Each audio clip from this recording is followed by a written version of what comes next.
మీకు అనుభవ రాహిత్యం ఉంది, మీకు అవగాహన రాహిత్యం ఉంది కాబట్టే కాళేశ్వరం నుంచి మీరు చెరువులు నింపలేకపోయినరు, కాలువలు నింపలేకపోయినరు, నీళ్లు ఇవ్వలేకపోతా ఉన్నారు. ఈ నెపమంతా కూడా మీరు ప్రకృతి వైపరీత్యం అని చెప్తా ఉన్నారు. అది తప్పు. తెలంగాణ రైతు ఎన్నడూ కూడా మొగులకు ముఖం పెట్టి ఎదురు చూడకుండా ఉండాలని చెప్పే కాళేశ్వరం కట్టుకున్నాం. అందులో చిన్న సమస్య ఏదన్నా ఉంటే దాన్ని రిపేర్ చేయండి, దాన్ని ఎంక్వైరీ చేయండి.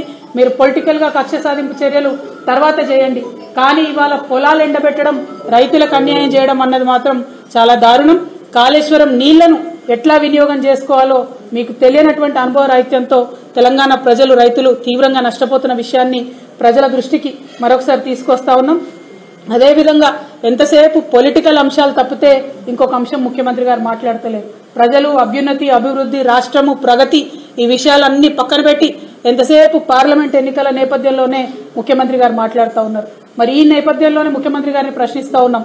4 సౌత్ ఇండియన్ స్టేట్స్ ఢిల్లీలో ధర్నా పెడితే, కేరళ నుంచి ధర్నా పెట్టి బీజేపీని ప్రశ్నిస్తే ఎక్కడ కూడా మన ముఖ్యమంత్రి గారు మాట్లాడలేదు.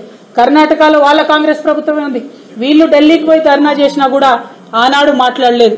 తమిళనాడు ముఖ్యమంత్రి గారు సౌత్ ఇండియన్ ట్యాక్స్ అంతా సౌత్ ఇండియాకే రావాలి, ట్యాక్స్ డెవల్యూషన్ లో సౌత్ ఇండియన్ స్టేట్స్ కి అన్యాయం జరుగుతుందంటే కూడా ఈ ముఖ్యమంత్రి గారు ఎన్నడూ మాట్లాడలేదు. అన్నిటికన్నా ఎక్కువ మొన్న బడ్జెట్ లో మన రాష్ట్రానికి ₹1 రాకపోయినా కూడా ప్రధానమంత్రి గారి మీద ఈ ముఖ్యమంత్రి గారు మాట్లాడలేదు. మీరు పొలిటికల్ గా రాష్ట్రానికి అన్యాయం చేస్తున్నారు, అవగాహన లేక రైతులకు పొలాలు ఎండబెడతా ఉన్నారు. చాలా దారుణమైనటువంటి ఒక మహిళలంటే నిర్లక్ష్య వైఖరితోని మహిళలకు ప్రభుత్వ ఉద్యోగ అవకాశాల్లో గండి కొడతా ఉన్నారు. మరి ఈ వైఖరిని అంతా కూడా మేము ప్రజల ముందు స్పష్టంగా ఎత్తి చూపుతాం. మేము రేపటి నాడు మార్చి 8 నాడు పర్మిషన్ అడుగుతా ఉన్నాం ధర్నా చేయడానికి.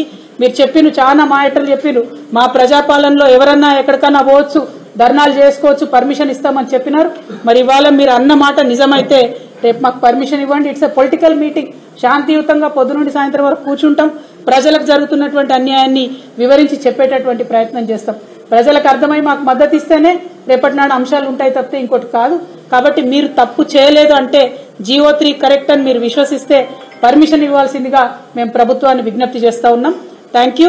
జై తెలంగాణ. పర్మిషన్ ఇవ్వకపోయినా వెళ్లేటటువంటి ప్రయత్నమే చేస్తాం ధర్నా చౌక్ కి.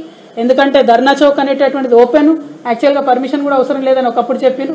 కానీ ఇవాళ పర్మిషన్ ఇవ్వకపోతే నిన్న భవ్య, వైష్ణవి పాప వాళ్ళు చనిపోయినటువంటి వాళ్ళ తల్లిదండ్రులను కూడా కసాయి ప్రభుత్వం గొర్రెలు ఈడ్చేసినటువంటి వైఖరిని మనం చూసినాం. మరి మేమేదో పొలిటికల్ గా స్టంట్ చేసి, డ్రామా చేసి ఇందిరా పార్క్ దగ్గరకు పోయి అరెస్ట్ అవ్వాలనుకుంటలేము. మీరు ధైర్యం ఉంటే పర్మిషన్ ఇవ్వండి, అక్కడ కూర్చుంటాం. మార్నింగ్ 11 to ఈవినింగ్ 4 కూర్చుంటాం.